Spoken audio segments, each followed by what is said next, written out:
Halo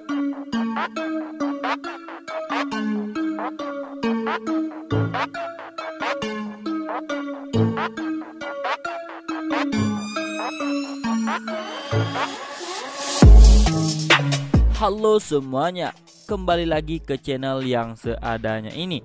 Masih seperti biasa, gue akan ngelanjutin pembahasan novel Tsukigami Chibiku Isekai Dochu, yaitu di chapter 441 sampai 453. Nah, di chapter ini lumayan ada konflik antara Makoto dan lain-lainnya, dan juga peperangan melawan iblis.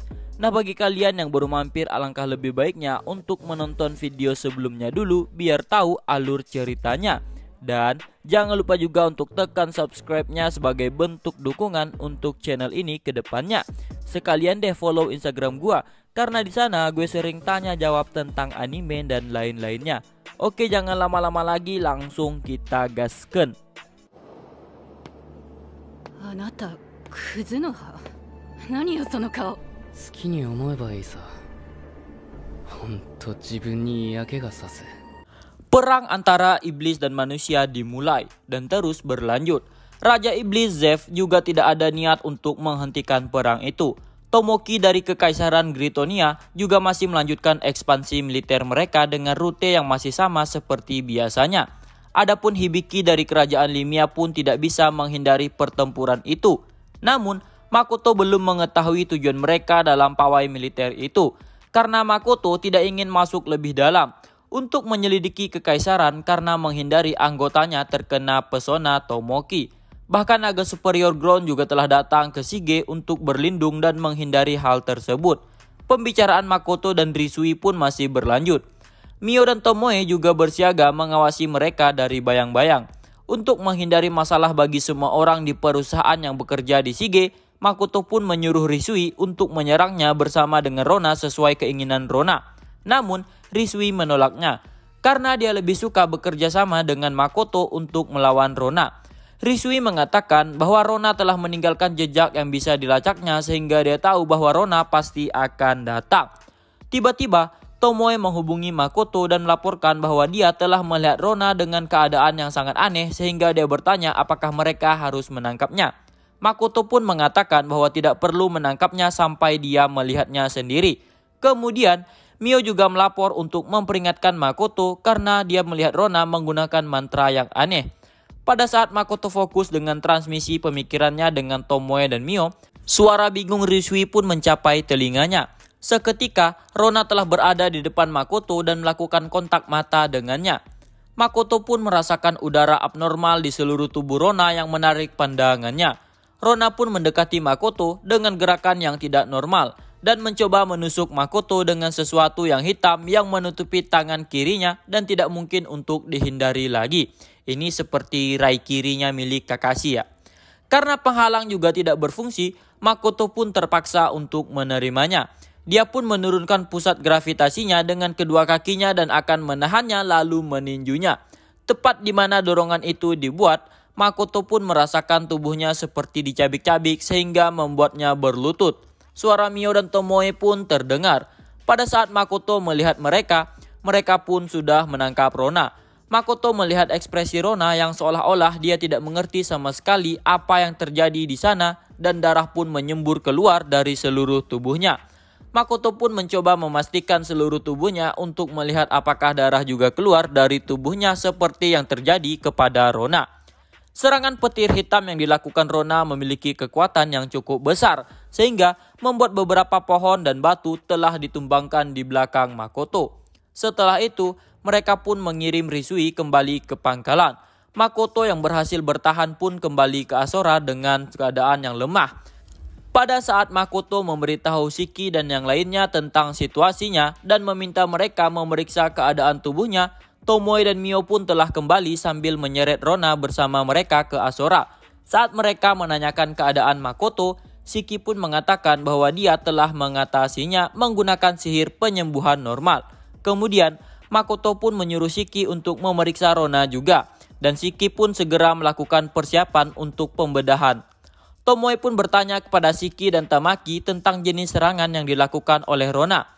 Shiki pun mengatakan bahwa itu adalah mantra ofensif yang menembus semua penghalang Makoto dan Magic Armor sehingga menembus tubuhnya. Tamaki juga menambahkan bahwa itu adalah serangan sejenis yang diterima Tomoe dan Emma dari Alte sebelumnya, karena mereka hanya tahu sedikit tentang elemen petir yang hanya digunakan oleh seseorang utusan Dewi. Jadi mereka belum bisa memberikan kesimpulan yang akurat. Rona juga tidak dalam kondisi normal. Dia bahkan tidak bisa melakukan percakapan yang normal. Tapi dia bisa menggunakan petir hitam itu dengan baik seolah-olah itu miliknya. Itu sebabnya mereka tidak akan melakukan apapun pada Rona sekarang. Lalu mereka pun pindah lokasi setelah kembali ke Azora. Sekarang mereka telah berada di pinggiran ibu kota bawah laut Neptunus. Shiki pun punya firasat buruk tentang itu dan kesulitan mengatakan. Lalu Tomoe pun menanggapinya bahwa ada kemungkinan Rona telah dipesona oleh kekaisaran. Mio juga membenarkan kemungkinan itu karena dia bisa mencium baunya. Makoto berpikir bahwa Rona telah terpesona dalam beberapa cara atau bentuk. Shiki berpendapat bahwa Rona adalah jenderal iblis yang berspesialisasi dalam kecerdasan dan manuver intelijen, sehingga memiliki peluang paling besar untuk mendekati kekaisaran dan kerajaan. Melihat Shiki yang ragu, Tomoe pun mendesaknya untuk mengatakan apa yang dipikirkannya. Didesak oleh Tomoe, Shiki pun mengatakan bahwa Rona mungkin menggunakan Makoto sebagai pelindung saat dia terkena mantra. Shiki berpendapat Rona pasti telah memberikan saran pada alat sihir yang memiliki semacam kekuatan yang mampu membunuh Makoto dan dirinya yang telah terpengaruh oleh mantra agar tidak menghalangi Zeff. Pergerakan pasukan kekaisaran Gritonia di wilayah Raja Iblis telah disadari oleh pihak Raja Iblis sehingga itu tidak akan menjadi serangan mendadak. Pasukan Gritonia belum mengetahui keberadaan ibu kota lama yang berada di lokasi khusus. Tetapi pasukan Gritonia yang sebagian besar terdiri dari manusia telah menemukan ibu kota iblis. Itu adalah pertama kalinya dalam perang, iblis dipojokkan kembali oleh manusia. Zeff pun menghela napas di singgasananya pada laporan yang mengatakan situasi Rona yang belum diketahui sejak 10 hari yang lalu. Rona yang bertugas sebagai intel adalah orang yang paling sering berhubungan dengan manusia, sehingga dialah yang bergerak paling sibuk. Rona mengatakan kepada Zeff bahwa dia akan mengandalkan perusahaan Kuzunoha jika terjadi sesuatu, sehingga Zeff berpikir bahwa Rona telah jatuh ke dalam pengaruh mantra kekaisaran. Zeff telah hancur oleh fakta bahwa tindakan balasannya yang tidak hanya bertujuan untuk melawan mantra pahlawan kekaisaran, tetapi juga melawan efek abnormal dari sang dewi, telah ditembus. Kemudian, Zeff pun memerintahkan Rev untuk mengumpulkan anak-anaknya karena dia ingin menyerahkan pekerjaan kepada mereka. Begitulah pertemuan di ibu kota lama berakhir. Mereka telah melepas mantra dan menyelesaikan perawatan pada luka-luka Rona. Namun, mereka belum dapat sepenuhnya mengobati keadaan abnormalnya. Sari pun menyapa Rona. Dia mengatakan kepada Rona agar tidak keras kepala dan tidak meminta yang tidak masuk akal, karena dia akan mengawasinya sebagai anggota perusahaan Kuzunoha. Sekarang, Rona telah dapat mempertahankan rasionalitasnya dan telah dibuat cukup lemah sehingga Rona harus bisa menahannya dengan kekuatan roh dan membawanya kepada Sari. Namun, Rona mengatakan bahwa dia juga ingin berbicara dengan Makoto, karena dia mungkin akan mengatakan sesuatu yang tidak ingin dikatakannya, sehingga dia lebih suka bersama dengan seseorang yang dapat dia percayai. Mengingat apa yang terjadi, Sari pun menentangnya, karena masalah itu telah memperburuk kesan perusahaan Kuzunoha terhadap para iblis yang telah diterima di Azora sehingga sangat penting bagi iblis untuk menembusnya. Kemudian, Makoto pun mengajukan beberapa pertanyaan tentang tujuan Rona. Dari jawaban yang Rona berikan, terungkap bahwa Rona memang menggunakan Makoto sebagai ukuran keamanan dan dia berencana mati bersama Makoto. Rona menjelaskan bahwa petir hitam itu adalah kartu trufnya dan ada beban yang luar biasa pada tubuhnya saat menggunakannya.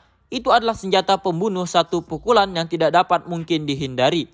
Saat Makoto menanyakan efek dari serangan itu, Rona pun mengatakan bahwa itu memiliki efek rasa sakit luar biasa yang membawa kematian. Rona mengatakan bahwa dia telah menembakkannya sebanyak 5 kali sebelumnya dan semua korbannya mati seketika. Hanya Makoto dan Risui serta Mio dan Tomoe yang berhasil lolos. Sebelum Rona bisa merangkai kata-kata berbahaya, Sari pun menciptakan tekanan misterius dan maju ke depan yang membuat pembicaraan tidak akan berakhir dalam waktu dekat. Bagaimanapun juga, mereka telah dipertemukan kembali di Azora setelah sekian lama. Percakapan Makoto, Sari, dan Rona memperjelas situasi iblis saat ini dan keadaan perang sambil mencampuri beberapa pembicaraan sampingan. Tamaki pun akan kembali ke kuil untuk menindaklanjuti pembatalan mantra yang mereka ekstrak dari Jenderal Iblis itu. Sekarang, Tamaki telah keluar dari akomodasi di dasar laut dan kembali ke kuil yang merupakan tempat yurisdiksinya dan tempat tinggalnya. Tamaki pun pergi ke kuil di mana tempat kamarnya berada dan pergi ke ruang bawah tanah. Tepat di depannya ada pintu dengan tali rami dan jimat penyegel yang tak terhitung jumlahnya di atasnya.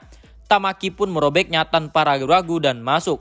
Tempat itu adalah laboratorium tempat Tamaki tinggal sama seperti kamarnya sendiri. Tempat di mana hal-hal berbahaya ditangani sehingga dikelola dengan sangat ketat. Tamaki telah mengawetkan bagian dari mantra pesona Tomoki yang diekstraksi dari Oni Hutanshi sebelumnya yang sangat berguna sebagai sampel. Tamaki membandingkan botol di tangan kanannya dan botol yang dibawanya dari rak. Setelah membandingkannya, dia melabeli yang dari Rona dan menyimpannya di rak. Ekspresi kesepian yang belum dia tunjukkan pada Makoto dan para pengikut atau siapapun dari Asora pun tampak di wajah Tamaki. Dalam keheningan itu, pada saat pakaian Tamaki melayang sedikit, kaki Tamaki pun robek. Namun dia tidak terkejut. Itu karena efek perjanjiannya yang menunjukkan tingkat niat pengkhianatan akibat memikirkan sesuatu yang buruk terhadap Makoto. Tamaki pun meletakkan tangan di atas dan segera menyembuhkan luka di kakinya. Tamaki pun tertawa untuk menuju tujuannya dan membuat rencana untuk celah dalam fakta zaman kuno. Dia melakukan segalanya dalam peran yang ditakuti dan diharapkan Makoto darinya untuk tujuannya sendiri dan bergerak dalam bayang-bayang dalam tindakan tak terduga yang akan membawa kehancuran. Makoto hanya mencoba mengubah bentuk niat jahat itu menjadi kekuatannya sendiri dan tidak berpikir terlalu dalam saat dia menerima Tamaki sebagai pengikutnya. Tapi dari sudut pandang orang ketiga, Tamaki bisa dianggap dalam posisi yang disebut sebagai penipu. Sambil berterima kasih kepada Daikokuten, Susanoo, dan Athena karena telah memberikannya kesempatan untuk menghadapi Dewi, Tamaki pun mengeluarkan beberapa alat terkutuk dari laboratorium. Tetapi untuk melawan Makoto dan para dewa, mereka adalah alat yang tidak bisa diandalkan. Tamaki pun menuju ke kuil utama dengan langkah tergesa-gesa. Ada sebuah bola yang memiliki lampu cahaya berdenyut di sana. Tamaki pun membiarkan bola itu menyerap setiap alat terkutuk yang dia bawa dan mulai bersinar aneh. Lengan kanan Tamaki pun mulai berputar karena efek tingkat pengkhianatannya. Jika itu adalah pengkhianatan yang jelas, maka Tamaki akan binasa dalam sekejap. Itu adalah harga yang telah dia putuskan sendiri untuk diambil. Namun, semua efek itu langsung disembuhkannya satu persatu. Bola itu pun mulai bersinar lebih kuat dan akhirnya berubah bentuk dengan beberapa tonjolan berbentuk pilar yang indah. Tamaki pun mengaktifkan skill penilaian mata dewa yang membuat matanya berubah menjadi berwarna emas. Itu adalah keterampilan langka yang menunjukkan setiap hal tanpa satupun kekaburan atau perbedaan per orang. Jadi, identitas biji itu pun ditunjukkan. Setelah menempatkan semacam ukuran di atasnya, dia pun segera meletakkan tangan di atas biji itu dan memindahkannya. Sekarang, Tamaki berniat untuk menemukan obat yang diperlukan untuk pengobatan Jenderal Iblis Rona. Sekarang kita akan berpindah scene. Perintah darurat pun diberikan kepada toko obat perusahaan Kuzunoha di wilayah Iblis untuk mengumpulkan informasi secara rinci. Kalenion belum melakukan kontak dengan kekaisaran dan iblis berkat penghalang dan kekuatan kasar. Tetapi saat ini telah berada dalam wilayah pengaruh kekaisaran. Di kota bawah laut, mereka pun menyuruh Rona memasuki penjara setelah mereka selesai berbicara. Kemudian, Sari dan Makoto pun menuju ke kamar tempat Tomoe dan yang lainnya berada. Sari pun menunjukkan sedikit rasa sakit di wajahnya untuk sesaat karena mengetahui ras iblis sedang terpojok. Namun, itu adalah hal yang biasa bagi ras iblis. Kekaisaran telah meninggalkan produksi massal senjata dan mulai menerapkan bom ke medan perang. Bom yang dilemparkan dari langit ditambah dengan bom yang di dalam pemukiman akan mencapai hasil yang mengerikan di dalam medan perang. Itu adalah taktik yang menggabungkan gaya bertarung Tomoki pada naga terbangnya dan orang-orang yang telah jatuh ke dalam mantra pahlawan akan menjalani hidup mereka sepenuhnya seperti biasa di pemukiman mereka. Setelah itu, mereka akan tiba-tiba meledak dan menyeret lingkungan mereka bersama mereka. Tapi, Sari mengatakan bahwa ancaman otonasi Hibiki jauh lebih tinggi bagi iblis. Karena pesonanya adalah tipe yang menginspirasi sekutunya sehingga itu dianggap lebih berbahaya. Iblis tidak hanya sangat terpojok di wilayah mereka sendiri, Tapi itu juga akan mengikis semangat juang para pasukan Raja Iblis yang jumlahnya lebih sedikit itu. Mantra Tomoki telah berkembang ke tingkat yang berbahaya sehingga Rona pun mampu dipikatnya. Kemudian Sari pun menanyakan pendapat Makoto tentang menerima ras iblis bermigrasi ke Asura. Makoto pun mengatakan bahwa dia bahkan akan menerima ras iblis jika mereka mampu bergaul dengan baik dengan orang-orang di sana. Makoto juga mengatakan bahwa dia juga sedang mempertimbangkan permintaan Lime untuk membawa anak yatim yang merupakan manusia ke Asura. Saat Makoto memikirkan tentang pengungsi ras iblis, mereka pun telah sampai ke ruangan tempat 4 pengikutnya menunggu. 2 hari kemudian, Rona pun dengan patuh menghabiskan malam di ruang penjaranya dan efek pesona juga telah mulai memudar dari sebelumnya. Makoto akan berada di ruangan yang berbeda, sedangkan Shiki dan Sari akan menginterogasi dan mendengarkan apa yang dikatakan Rona. Rona merasa dia tidak mungkin kembali lagi ke sisi Raja Iblis karena telah membocorkan informasi detail tentang kegiatan intelijennya kepada Kekaisaran, sehingga dia pun mencoba memprovokasi Shiki. Sari pun masih tidak bisa masuk di antara percakapan keduanya. Dendam di antara keduanya begitu dalam. Mereka memiliki kecenderungan untuk membentuk dunia di antara mereka sendiri. Makoto yang berada di ruangan lain bersama Tomoe dan Mio pun bertanya tentang keberadaan Tamaki kepada mereka. Tapi tidak lama setelah itu Tamaki pun datang sambil menyapa. Dengan ini, semua orang telah berkumpul di kota dasar lautan. Kemudian, Makoto pun menatap Tamaki untuk meminta penjelasan tentang apa yang dibawa yang dibungkus kain dan melepaskan kehadiran yang cukup besar. Tamaki pun menjelaskan bahwa itu adalah benda suci yang mereka bicarakan sebelumnya sambil membuka kancing kain pembungkusnya tanpa ragu-ragu dan mengeluarkan benda itu. Itu adalah sebuah katana atau wakizashi. Tamaki mengatakan itu terwujud sebagai biji khusus yang terkutuk dalam bentuk wakizashi. Tomoe juga telah kehilangan minat pada Rona dan menatap wakizashi itu dengan sangat keras. Saat Tamaki bertanya kepada Makoto apa yang dipikirkannya saat mendengarkan tentang biji ajaib, Makoto pun menyebutnya batu algojo. Pedang transparan itu memiliki warna yang tidak seperti pedang. Itu memiliki gradasi ungu yang tidak biasa. Lalu, Makoto pun memberikan izin kepada Tomoe untuk memilikinya. Setelah menerima wakizashi dari Tamaki, Tomoe pun mulai menikmati wakizashi dengan mata melotot. Tamaki telah memeriksa pedang itu untuk memastikan itu tidak memiliki efek pada penggunanya. Namun, dia sudah mengatur agar Shiki dan para kurcaci yang lebih tua untuk memeriksanya. Karena itu adalah benda suci yang diberikan kepada Makoto oleh 3 dewa. Tamaki pun merekomendasikan Makoto untuk menjadi orang yang memberinya nama. Setelah memikirkannya, Makoto pun memberinya nama Nikari Aoe. Dan ketika pedang itu telah selesai diselidiki, maka itu akan menjadi milik Tomoe. Efek mantra telah diencerkan ke tingkat di mana Rona dapat sepenuhnya menekannya. Hanya dalam beberapa hari, dia akan sembuh total. Makoto tidak tahu apakah mantra Hibiki cocok untuk membuat orang lain berkhianat. Namun, mantra Tomoki jelas berbahaya. Setelah Rona terpesona, demi tidak langsung pergi ke tempat Tomoki untuk memberikan info tentang iblis dan demi tidak menjadi penghalang bagi Zeff, dia akan membunuh Makoto yang dimusuhi Tomoki dan memberikannya kepadanya. Makoto menduga bahwa Rona menilai Makoto tidak akan memusuhi ras iblis hanya karena dia yang menyerangnya. Jadi, Makoto pun menanyakan kepada Rona apakah dia memutuskan bahwa Makoto harus menjadi ukuran keamanan ketika Makoto membawa Sari masuk. Rona pun membenarkannya. Dia berpikir Makoto dapat menggunakan nalarnya jauh lebih baik daripada saat dia bertemu Zeff. Namun Makoto pikir jika dia mati karena serangan Rona, maka itu akan menyulut perang lainnya dengan Kuzunoha. Sementara Makoto memikirkannya, Makoto pun duduk di depan Rona dan menatap wajahnya. Makoto pun merasakan ketakutan seorang ahli strategi yang membuatnya kagum. Lalu, Sari pun bertanya kepada Makoto apa yang dia pikirkan untuk melakukan pembalasan setan. Makoto pun menjawabnya bahwa untuk sementara dia belum memikirkannya. Mendengar itu, Sari dan Rona pun terkejut karena mereka berdua mengira Makoto akan memanfaatkan situasi itu untuk kepentingannya. Memang benar bahwa Makoto mendapatkan banyak saran dari Tomoe, Shiki, dan Tamaki tentang cara yang bagus untuk membalas iblis dan memerasnya. Tapi Makoto menilai tidak ada yang benar-benar cocok dengannya, jadi dia menundanya untuk saat ini. Makoto pun bertanya tentang teknik elemen petir yang digunakan oleh Rona karena Makoto tahu bahwa Rona tidak bisa menggunakan petir karena pengembangan teknik iblis. Dan Makoto belum pernah melihat atau mendengar ada orang selain Rona yang menggunakannya. Rona pun mengatakan bahwa itu bukanlah sesuatu yang bisa digunakan sembarang orang. Dia hanya bisa menggunakannya secara kebetulan dan dengan konsekuensinya.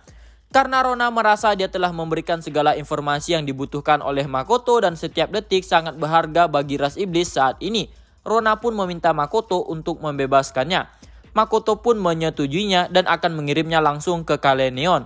Setelah itu, Makoto pun menyerahkan sisanya kepada Sari untuk bertanya tentang apa saja kepada Rona.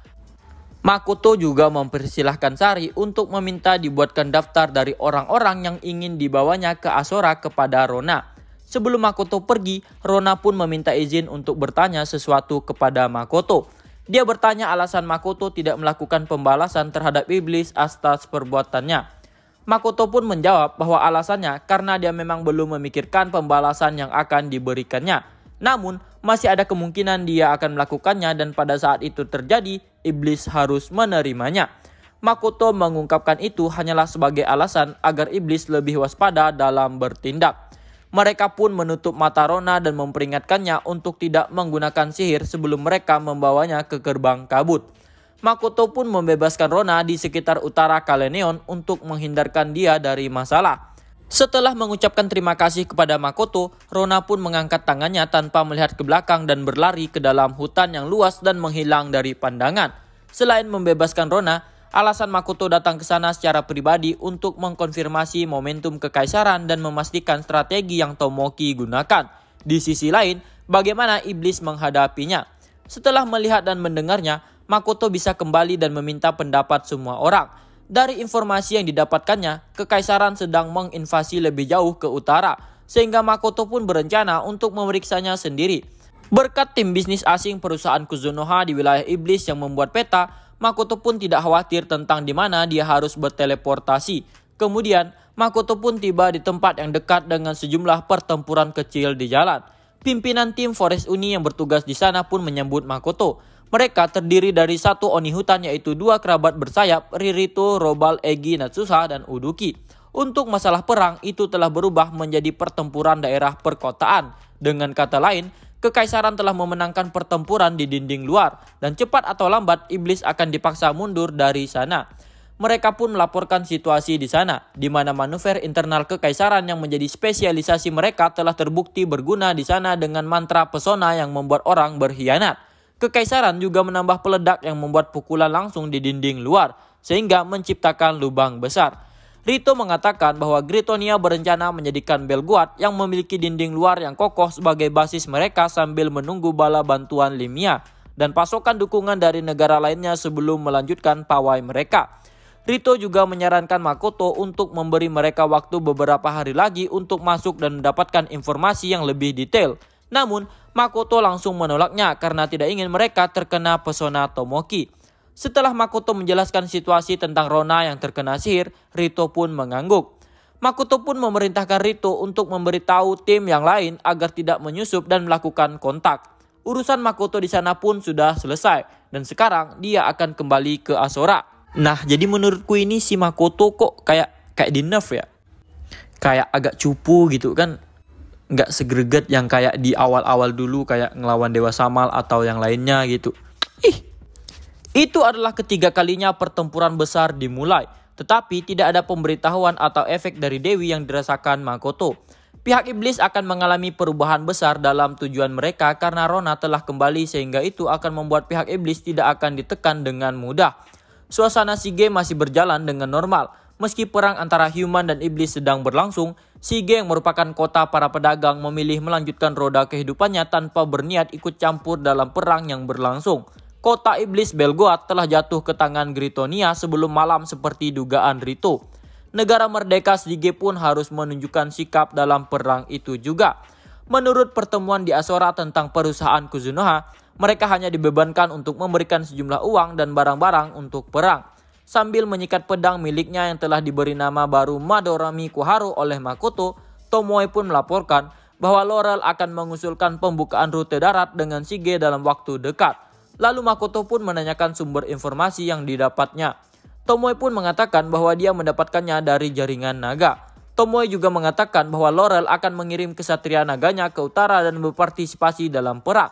Sedangkan untuk Aion, mereka berantakan dan harus menerima bahwa mereka tidak akan dianggap sebagai salah satu dari 4 kekuatan utama lagi setelah Shige mendapatkan kemerdekaannya. Makoto akan terus menahan diri untuk tidak terlibat dalam perang dan melihat apakah Dewi akan melakukan tindakan tertentu dalam situasi ini. Kita akan berpindah scene lagi ke akademi. Siswa generasi kedua telah tumbuh lebih cepat daripada siswa generasi ke-1. Untuk menyimpulkan faktor yang mempengaruhinya, Makoto pun memberi mereka tes untuk menyelesaikan mantra dalam waktu yang ditentukan. Apa yang dievaluasi di sini adalah pemilihan mantra yang digunakan, tingkat pemendekan dan tingkat penurunan daya tembak yang menyertainya. Dan hasilnya hanya ada 2 yang lulus. Itu membuktikan bahwa tingkat adaptasi siswa generasi ke-1 jauh lebih baik karena sering dihadapkan dengan pertempuran tiruan sehingga memiliki naluri yang lebih baik. Kelas hari itu pun telah berakhir. Sekarang Makoto dan Shiki akan memikirkan tugas yang pas untuk para siswa. Saat Makoto dan Shiki berjalan menuju kantor, Makoto pun merasakan kehadiran yang langka bergerak dengan kecepatan tinggi di langit dan menuju ke sana. Shiki pun membuka matanya lebar-lebar. Makoto pun segera memerintahkan Shiki untuk melindungi para siswa dan bagian dalam halaman akademi. Setelah memahami perintahnya, sosok Shiki pun menghilang. Ketika Makoto melihat ke atas, ada bayangan seekor naga dan para siswa pun menjadi ribut. Yang menyapa Makoto adalah pahlawan kekaisaran Tomoki. Dengan setengah mengejek, Makoto pun bertanya apakah Tomoki berhasil mengendalikan mantranya sekarang. Tomoki pun kesal. Makoto mengatakan bahwa di sana adalah tempat kerjanya. Jadi, Makoto pun memberikan ancaman kepada Tomoki jika dia berniat menyebarkan mantranya di sana. Di sini Makoto mengejek Tomoki habis-habisan karena kalau dia mencoba bertindak macam-macam, maka dia akan merasakan penderitaan yang jauh lebih parah dari sebelumnya. Para siswa yang berada di sekitar pun memperhatikannya dan membeku karena terkejut. Tetapi, para siswa perempuan menyambutnya dengan sorak-sorai meskipun itu tidak disertai dengan mantra. Tomoki pun mengatakan bahwa Makoto adalah seorang psiko yang suka menyelesaikan masalah dengan kekerasan. Makoto hanya menanggapinya dengan mengatakan dia hanya ingin mencairkan suasana. Sambil menanggapi lingkungannya dengan senyum lembutnya, Tomoki mengatakan bahwa dia adalah orang yang telah berdiri di atas panggung dalam waktu yang cukup lama sebagai pahlawan. Lalu, Makoto pun menanyakan urusannya di sana. Tomoki mengatakan bahwa kedatangannya merupakan inspeksi secara keseluruhan dan akan menyapa kepala sekolah terlebih dahulu karena Lily seharusnya telah menghubungi mereka sebelumnya. Mengetahui urusannya, Makoto pun menawarkan diri untuk memandunya ke kantor kepala sekolah yang membuat Tomoki heran. Setelah jam mengajar usai, Makoto memiliki banyak waktu luang. Jadi, dia memutuskan untuk berjalan di sekitar kota dan mengamankan tempat untuk minum minuman keras bersama Tomoki. Mereka pun duduk di konter yang hampir tidak ada pelanggan karena masih pagi. Setelah berbasa-basi, Makoto pun menanyakan tujuan sebenarnya Tomoki datang ke sana karena Makoto khawatir Tomoki akan menyebarkan mantranya di sana. Tomoki pun mengatakan bahwa dia telah bekerja sama dalam penelitian mantranya dan akan menggunakannya kepada musuh. Tapi, dia masih tidak bisa mengendalikannya sehingga itu tersebar tanpa kendali. Dia berdalih bahwa alasannya menggunakan kekuatan pahlawan hanya untuk menjaga stabilitas penguasa kekaisaran yang merupakan negaranya. Makoto pun mengatakan bahwa itu adalah sebuah kerajaan. Jadi, kaisar dan keluarga kekaisaranlah yang memegang kepatutan itu. Namun Tomoki menyanggahnya dengan mengatakan bahwa secara internal kaisar telah secara resmi mengumumkan bahwa dia akan menganugerahkan kekaisaran kepada Tomoki setelah dia mengakhiri perang melawan iblis. Yang artinya Tomoki adalah kaisar berikutnya dan mayoritas yang lain juga telah menyetujuinya. Makoto pun terkejut. Kemudian Makoto bertanya tentang pawai militer yang dilakukannya. Tomoki pun mengatakan bahwa itu berjalan dengan baik. Tentang kedatangan Tomoki ke akademi, Makoto menegaskan bahwa dia tidak bisa mengabaikannya jika bahaya mendekati akademi lagi. Tomoki pun bersumpah bahwa dia tidak menyalahgunakan mantranya pada siapapun selain di Gritonia dan iblis. Dan dia juga tidak berniat menggunakannya di akademi. Namun, Tomoki mengaku bahwa dia mencoba menggunakannya saat dia ingin mendapatkan Tomoe dan telah menyesal melakukannya. Mendengar permintaan maaf yang tersirat dari perkataan Tomoki, Makoto pun tidak menyangkalnya. Lalu, tiba-tiba Tomoki bertanya apakah Makoto sudah tidur dengan Tomoe. Makoto pun mengiyakannya dan memperingatkan Tomoki agar jangan pernah berpikir untuk menyentuh Tomoe lagi. Setelah itu, Tomoki pun mengungkapkan tujuan sebenarnya dia datang ke sana. Itu karena dia sedang mencari batu pelindung khusus untuknya berdasarkan pesan dari Dewi. Mendengar itu, Makoto pun terkejut. Karena Hibiki pernah mengatakan kepadanya bahwa dia tidak pernah menerima kontak apapun dari Dewi sehingga Hibiki juga mencurigai sang Dewi. Mengingat posisi Makoto yang cukup tinggi sebagai pedagang, Tomoki pun meminta Makoto untuk mengumpulkan batu apapun yang memiliki sihir untuk dibelinya. Mengabaikan permintaan Tomoki, Makoto pun akan terus mencoba mengorek lebih dalam lagi tentang orakel Dewi sedetail mungkin. Bukan orakel ya, oracle. Apa sih bacanya? Nggak tahu. Pokoknya gitu deh. Namun untuk sementara, Makoto menyetujui permintaan Tomoki dan akan berbicara dengan Guild di sana dengan syarat dia harus mematuhi larangan Makoto untuk tidak menggunakan pesonanya di sana. Lalu Makoto pun bertanya tentang nubuat Dewi yang belum pernah didengarnya. Tomoki pun menceritakan detail nubuat yang diterimanya. Dan Makoto pun tidak menyangka bahwa itu akan menjadi malam yang penuh kejutan karena detail nubuat yang dibicarakannya sangat mengejutkan. Dan akhirnya Makoto pun sedikit menghormati Tomoki. Kebenaran yang mengejutkan pun terungkap di sana karena Tomoki sudah cukup sering dihubungi oleh sang Dewi. Tomoki sendiri mengatakan itu terjadi sekitar sekali setiap 3 bulan. Makoto pun terus melakukan yang terbaik untuk bertanya kepada Tomoki tentang ramalan sang Dewi dan hubungannya, sehingga Makoto dapat menyimpulkan bahwa Tomoki adalah pahlawan yang paling dekat dengan dewa. Namun, Makoto masih ragu tentang alasan Dewi lebih menyukai Tomoki daripada Hibiki. Ya jelas lah, kan Dewi kan lon. Jadi dia sukanya dengan cowok, bukan dengan cewek, ya gitu. Tomoki mengatakan, meski dia adalah seorang Dewi, tapi dia sangat suka membicarakan tentang fashion, pakaian, dan mode terbaru.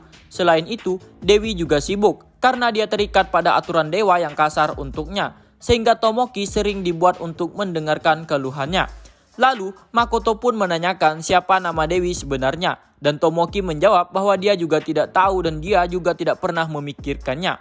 Tomoki mengatakan bahwa dia akan tinggal di kota akademi selama beberapa hari dan berjanji bahwa dia tidak akan menggunakan mantranya. Karena Makoto tertarik dengan apa yang dicari Tomoki yang telah memutuskannya jadi pelanggan, Makoto pun tidak mempermasalahkannya. Namun, dia akan tetap menjadi seorang guru yang akan melindungi murid-muridnya. Makoto pun menanyakan tentang ciri detail atau sesuatu yang memberi tanda bahwa itu adalah batu yang dia cari. Tomoki pun mengatakan dia akan mengetahuinya jika dia menyentuhnya karena batunya tidak memiliki kekuatan sihir dan hanya memiliki gelombang kekuatan sehingga disebut Power Stone yang diciptakan hanya untuknya. Setelah mendapatkan informasi yang dibutuhkan, Makoto pun pamit untuk pergi dan menyuruh Tomoki datang ke tokonya 3 hari lagi. Nah, mungkin sampai di sini dulu untuk pembahasannya kali ini. Selanjutnya kita akan menunggu chapter 454-nya rilis. Nah, di video ini tuh gue ngerasa kalau Makoto ini makin kayak gimana ya? Kayak sedikit bodoh gitu Jadi agak kurang greget banget gitu. Padahal Tomoki itu udah ada di depan matanya, kenapa nggak langsung dibantai aja gitu kan? Malah diajak minum dong, bukan ngajak lain, malah diajak minum. Dan masih ada satu lagi yang membuat gue penasaran. Itu kan si Tamaki kan udah punya niat berkhianat ya, dan tubuhnya kan juga terluka. Apakah Makoto tidak menyadarinya ya, atau gimana gitu? Kayaknya belum dijelaskan di novelnya, jadi kita tunggu aja chapter 454-nya kapan rilis. Nah, untuk video selanjutnya gue akan membahas novel Shinkanomi dan Sekai Saiko. Nah, untuk besok mungkin kita akan membahas Shinkanomi dulu. Jadi ditunggu aja. See you!